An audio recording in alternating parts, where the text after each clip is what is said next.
Welcome to the STARS program, seniors taking active roles in society. And now, here's your host, ANITA FINLEY. So, this is special. This is Melissa PINI, and people who read her articles every month, her columns on yoga, but they're even more than yoga. They're spiritual, they're beautiful, they're interesting, and I always love to get her on the radio show so you can hear her live and not just read her. So, Melissa, thank you so much. I know you're calling in from Michigan, and we're so happy that you took the time today. So what do you think everyone needs to know from you today? Oh, well, first of all, thank you so much for having me on the show. It's always a highlight to my day to get to speak to you. And to answer your question, I believe that the greatest thing that yoga can bring to us is that sense of inner peace and calm. And I think through that self-inquiry and taking the time to sit with anything that may come up and using yoga as a practice of just that self-inquiry and compassion, that we can all work towards finding a more peaceful life. Yeah, well, that's good. And that's, of course, what you found. And hopefully people will find that. I'm sure that their mind's racing a lot of time. And I think that they're not... I'm sorry, I was just saying something. So tell her we're running. Yeah. Okay, that's great. So the one big thing, though, is it's hard for people to be quiet. For their mind to be quiet, right? And that's what yoga is supposed to do. But you also taught me something else when I was with you, that breathing is the way to quiet everything, because you can't think and breathe at the same time, can you? Well, that's very true. Breathing is a big part of the practice, and I just noticed in my own daily life, and when I'm teaching, or the message that I try to offer and share to my students, is the one thing that we always have with us is our breath.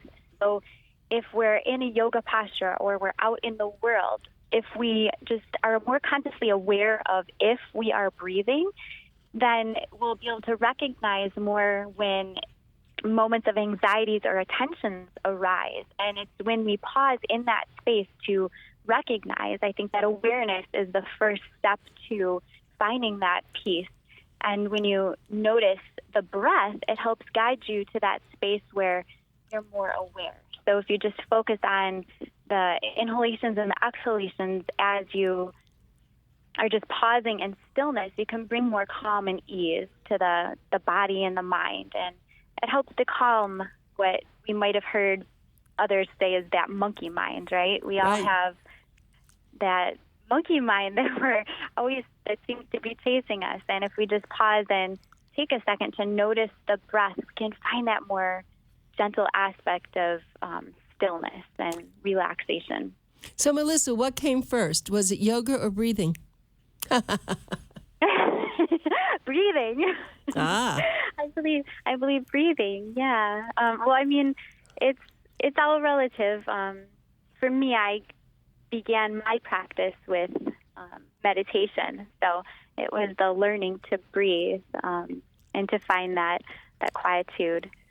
That was how I began the journey, and so a lot of my teaching stems from that. I see. Well, and there are so many other kinds of practices. I mean, there's Tai Chi and other kinds of things. Breathing all a part of those practices? I don't have too much knowledge on how the different other practices like Tai Chi begin their journeys, but I do believe that a lot of it has stemmed from that meditative aspect, finding that stillness and that calm. And the breath is the one thing that we can always use to just slow down and find that relaxation and that calm. Does it help you go to sleep? Let's say you can't do yoga in bed, can you? Or I know you probably can, but so people can do yoga, I know, in wheelchairs and other things like that. But if you lie down, you want to go to sleep, would you do yoga? You could. A big thing that I'm learning through some of my own self-study through yoga therapy is the way to bring the practice to everyone is, you mentioned like in a wheelchair, and that not everybody has the ability to do perhaps these asana, these poses that we might see. But the one thing that everyone can do, regardless of their physical ability, is that breathing. And so if you are having trouble going to sleep at night, just focusing on the breath. And a big one that I think is really useful is focusing more on the exhale. So if you are inhaling, say you're inhaling for like a count of 3 or so through the nose, then try to breathe out and double that exhale and breathe out even slower. And then that starts to calm the body and the mind, and then sleep will come. And so exhaling, okay, but when you're inhaling, you're doing something, you're exhaling, you just hold it till there's nothing else there? So, for example, if you inhale through the nose, a lot of times I'll bring like one hand to my belly and maybe bring one hand towards like my upper chest or like near my ribs. And I'll start to inhale through the nose, and I'll count till like 3. So there's an inhale for 1, 2, 3, and then I might pause slightly at the top. And then as I exhale, I start to follow that breath downward, and I'll exhale out perhaps a mouth, and then start to count to like 3 or even 4 or 5 or 6. And I notice how the breath then starts to travel from that top hand down towards the bottom hand. And then the belly expands, and then I'll just repeat that. So in essence, though, do you keep your mouth open all the time or not? when you're breathing in, do you have your mouth open or closed? You can. There's different types of breathing patterns and different techniques that you can use. So if you were to breathe in through the nose, it's perfectly okay to breathe out through the mouth. But there's other practices of breathing. For example, you'll keep your lips closed, or like, a gentle purse of the lips. And as you inhale through the nose, you'll exhale, and then you might breathe into the back of the throat. So as you inhale through the nose, it's almost like that oxygen is swirling around into the back of the throat. And then it's a more... you might hear like an audible type breath. We call this the Ujjayi breath. It's the victorious breath. That's just one other technique, but that one is more of like a heating breath. So it tends to warm up the body. Whereas if you're just like gently breathing through that natural inhale and exhale, I'm a big believer in just if you're breathing and you're focusing on the breath, that's more important than, trying to worry about if the mouth is open or closed, because some people I've noticed are mouth breathers, and some can't close the mouth, and it brings that constricted feeling. So make believe the listeners now that let's make believe someone has never gone to yoga, and just make believe this is a class and how you would start. Why don't you do that? Sure. Okay. So oftentimes when I'm teaching my classes, I just invite my students when they come to the mat to just find a place where they can just feel comfortable. So rather than feeling as if you have to sit in any one way, shape, or form, just find a place where you can just feel comfort, or even if it's in a chair or wherever you feel the most comfortable. And then I like to just allow the body to naturally melt into the space and to just notice the sounds around you and begin to notice perhaps the body rooted to the space.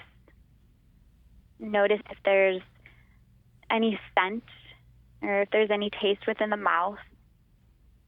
Maybe even open and close the mouth just to relax the jaw.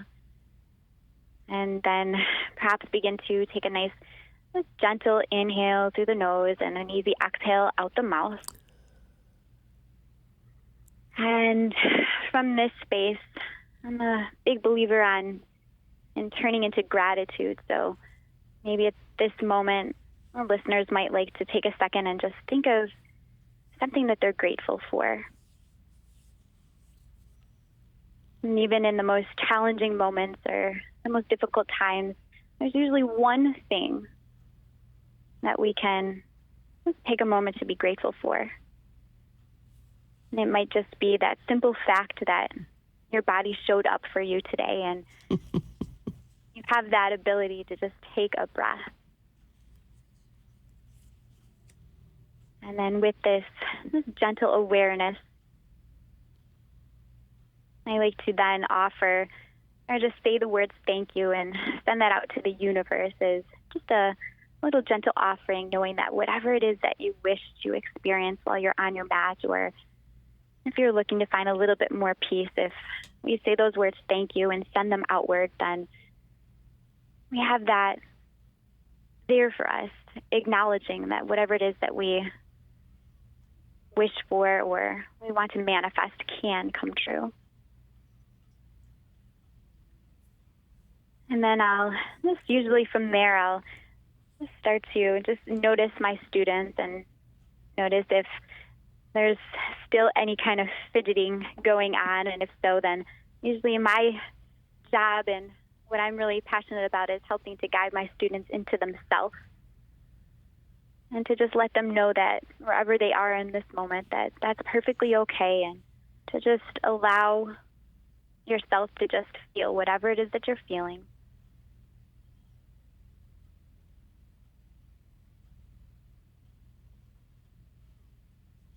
And then just take a few more breaths.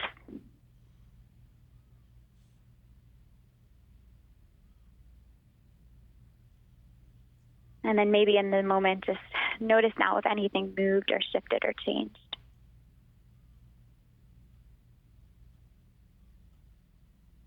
And then from there, I might begin just some gentle movements in that to start to wake up the body a little bit and just kind of notice where there's tension being held, and we might move through some gentle directions of the spine, or just kind of working with where you are at that time.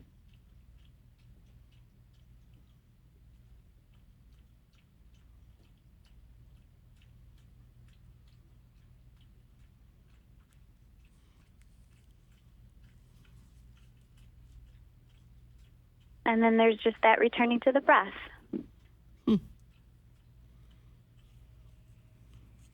For those people who never knew they were going to get a yoga lesson, this is pretty neat, isn't it?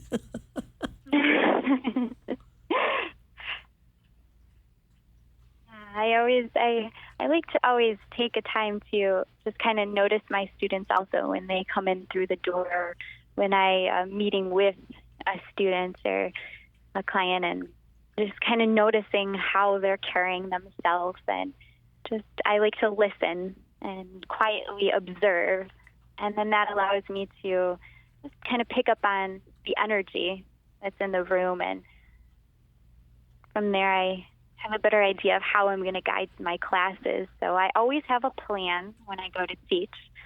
There's always a little layout within my mind of how I'm going to guide the class, but I always feel as if it's very important to have room in that plan to be spontaneous, because no body is the same and nobody is the same on every single day. So it's just being open to just whatever might come up, and guiding from that place with gentle compassion and just that acceptance. And before you go on, I have a question. That it's interesting that you have, of course, different people who come in. They're from all different walks of life. They're different ages. How can you put them all into one place, all doing the same thing? I mean, are they going to react differently? Always. They always, everything is always different with each person. It's funny because my students are always, they're so wonderful, and they very much tell me that they feel that that's my gift when it comes to teaching, is that I really am aware of all the different personalities, body types, just emotions that are within my room, my class, and I really try to just pay attention, and I place myself in perhaps that person's shoes for a moment, and I can start to guide the classes that way. There is no one cookie cutter type class, and I pride myself on the fact that I can have multiple levels in one class, and they all generally leave and tell me how wonderful it was, because I think the whole point is to just guide that student to themselves. And it's not about what anyone else is doing in that room. It's not about how deep you go into a posture or what a shape, is supposed to look like. There is no one specific thing. It's just allowing that student to be who they are in that moment, in that time, in their body. Mm-hmm. And yeah, it's a beautiful thing to witness when you have so many different walks of life in one space. But at the same time, I do offer classes where there are a bunch of people that are at the same type of practice, style or level in one class. And so they all may have that same mobility. But I think the way that I learn the most as a teacher is to have so many different types of people in one class, because it teaches me to not have everything be set one specific way and be open to change. Interesting. So I guess you're part psychologist and part exercise physiologist, and you're a lot of things all into one, and the title is yoga. It's a very deep, for me anyway, it's a very deep aspect of the practice. And you said psychologist, and it's quite ironic because it was a natural step for me to go into clinical mental health and counseling, because it is so much of controlling and working with the mind. And I truly believe, perhaps it is my background in meditation, but if we can control the mind, or at least be aware of what is going on within the mind, then there's so many other things that will naturally fall into place. And I feel like the mind is the first tool to being just aware of and recognizing patterns within the mind that can help build then the strength in the mind and the body. So it's a pretty natural evolution with yoga and the mental health aspect. Let me tell everyone you've been listening to Melissa PINI. She's calling in from Warren, Michigan, and she's not just a yoga teacher. She's so much more, and she's actually going on now to higher standards, higher things. What are your classes are going to get you where, Melissa? Well, my ultimate goal is to complete, I'm in a program right now for yoga therapy and clinical mental health and counseling, and to combine the aspects of mental health and the therapeutics with the yoga practice to bring just a deeper sense of peace within the body and the mind and in daily life. Right. That's when you were a little girl, did you ever thought about this? Had you known about yoga, or what was a turning point in your life to do this?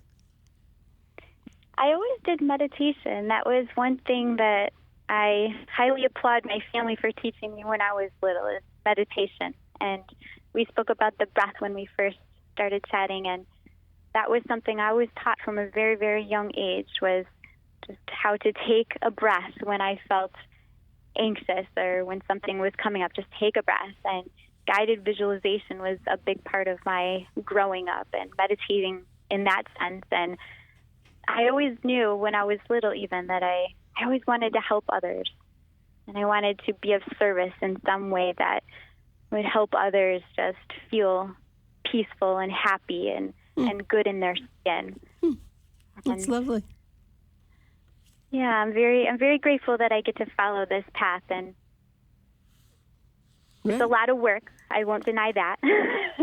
Right. But it's a passion, and someone once told me that it might have even been you, that if you're living your passion and you're doing what you love, you're not working a day in your life. Yeah, that's how true. I feel. Yeah, I think I feel the same way, but it's a big responsibility too, because you are really influencing people's lives. And so while they're there in your studio, they're doing what you say and they're trying to do everything to be a better person. But then when they leave and they go home, all these other trials and tribulations coming their way. So do you send them home with ways to handle all that? That's my greatest hope when I teach, and is that the things that I'm teaching within my classes, that my students are able to take them off the mat and into their lives. And I always believe that, if one person comes in my class and they're having, a difficult moment or a challenging day, if I can just offer one simple concept or technique that they can take with them when they get in their car to drive home or to their work or whatever it is, that it's something that is useful. And I'm very aware of the words that I use when I speak, when I'm teaching. And I know that my students are listening, and I learn just as much from them as hopefully they're learning from me. But it's just being very aware that, like you said, you are working with people's lives, and I want them to feel and know that the practice has so much to offer them that they can use beyond just these four corners on the sticky mat. And do you recall? Take it out. Yeah. Do you recall in your life certain kinds of mentors that you think of and that made an influence in your growing up? Absolutely. Oh my goodness. I mean, I even think back to when I was a child. Like, I remember my elementary school teachers, and I had one teacher in particular when I was in first grade, and she was very much into just taking a moment before you react. Just take a moment to take a breath and just be aware of what is going on before you react. And even as a child, as like a little first grader, I remember that, and it just kind of stuck with me. Right. That's really interesting that you would do that. It's I'm sure that you were such a cute little kid. I can just see that ahead of time. So. Well, thank you. But so you've been able to practice all that, and that's really special. So I think what has to happen is that you just have to do what you do and be positive. Know that you're helping people, even though some people probably aren't ready to be helped. Do you notice that that's a thing, that some people are not ready really to be helped? And that is something that I've picked up on before, and